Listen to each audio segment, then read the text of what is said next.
On the first scramble, you did the blue V. There's a 2-move blue V, just like that, and it gets you this L4E case. You started by solving these 2 tips, and then do the 2-move V.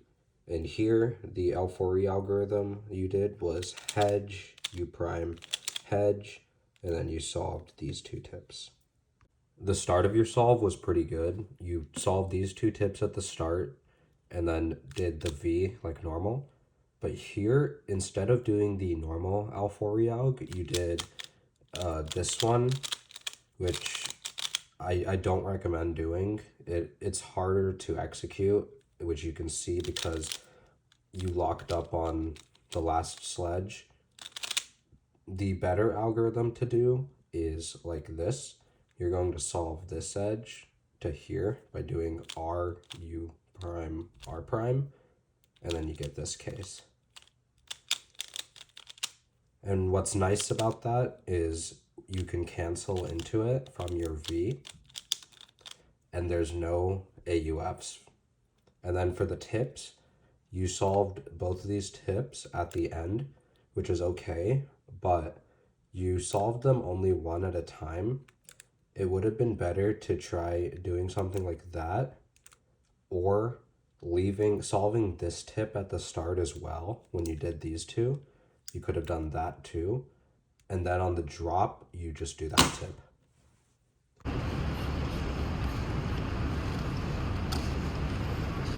On this solve, you do the red V.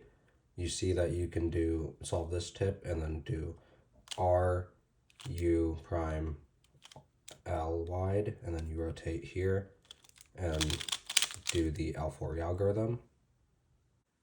So your V on this one was not very well executed. I think you did a good job handling the tips on the scramble. You solved this one at the start and then this one like while rotating, which was fine. However, the actual execution of the V was not very good. Doing R, U prime, R would have been better than just doing like R, U prime, L wide, and then doing that, because that's basically like 1.5 rotations. It would have been better to do that and then just go into this, or maybe like that and then go into that. But another thing that you missed was on blue.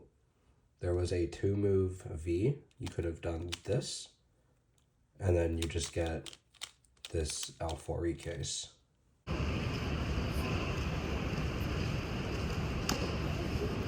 On this scramble, you do the yellow V.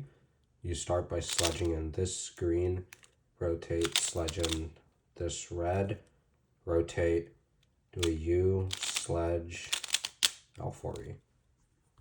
So this solution was extremely inefficient. It was about the worst solution you could have done. There was no reason to do 2 sledges in the same V.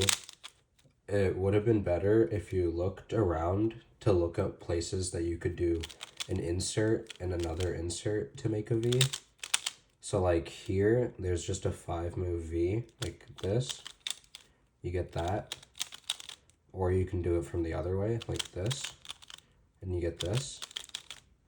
And then here, you could also insert this and get that. Or do it the other way and get a sledge. Or insert this.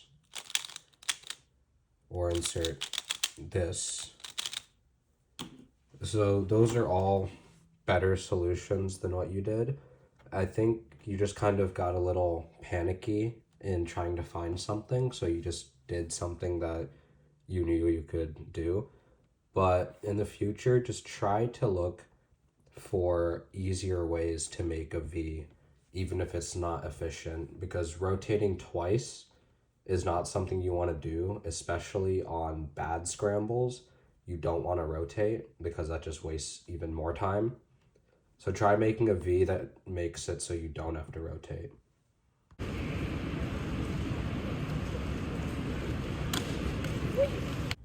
On this scramble, you did the yellow V.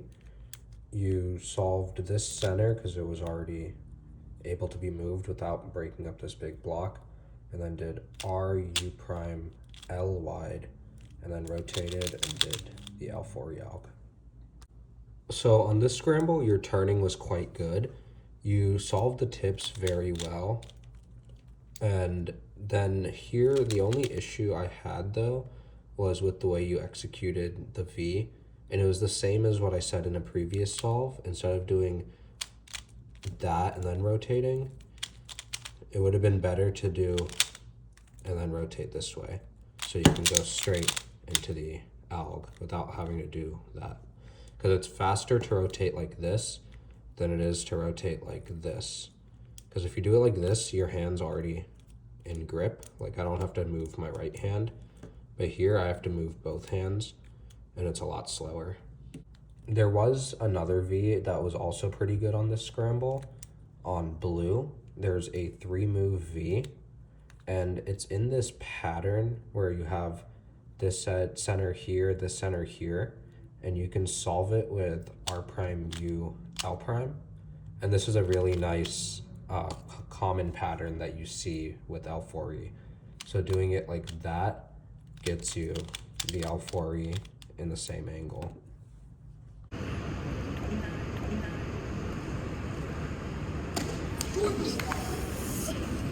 On this scramble, you did the red V, which is just 3 moves, and then you can rotate and do L4E. So your solution for the V was good. It's only 3 moves. However, you have to do it here and then rotate. It would have been better to execute it from here. This is a tricky finger trick, but once you get used to it, learning how to do B moves very effectively can be very useful. So like you could have done L prime B L, or maybe like L prime B L, and then here you can go into L4E. And for the L4E, you did this algorithm.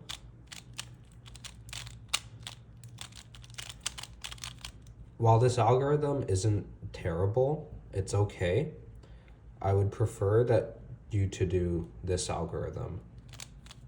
Sludge U, L prime U, L, U. One other thing, there was a better solution on the blue V. This is a little bit harder to see at your level. However, it is a fairly simple V. So you can do U prime to make this block. And then like I showed earlier with the R, B, R prime, you can do that. And that will solve this center and also bring down this edge. So you can do R, B, R prime, L prime, U. So that's only a 6-move solution. Overall, your turning and your solutions have been a lot better since the previous critique I made. I think that if you continue to work on your tip execution, you will get a lot faster. Currently, you are on the right track. However, sometimes with the U and B tip, you're doing them only one at a time, when trying to do them more simultaneously is better. And it is kind of hard to do the U and B tip simultaneously. So try to plan for that and do one of them at the start and then one of them at the end, so you don't have to do them both at the same time. And then as well for your solutions, you are finding pretty good V solutions. However, they can be improved. The average optimal V solution is 3.54. So if you just do 100 solves and track how long your V was, you should be averaging around 3.5 to 3.6. That will be a good goal to have, because then that means you're able to find the best solutions at your level. One other thing to work on is your L4E solutions. Some of your solutions are not very optimal. To work on this, I would go to the Treemek sheet, which I will have linked in the description. And for that, you can look at all of the different options for L4E algorithms. I would try to learn as many as you can and try to learn them intuitively. So do not learn them as algorithms. try to understand what each move is doing. That way, you'll be able to find better solutions and you'll have a deeper understanding of pyraminx.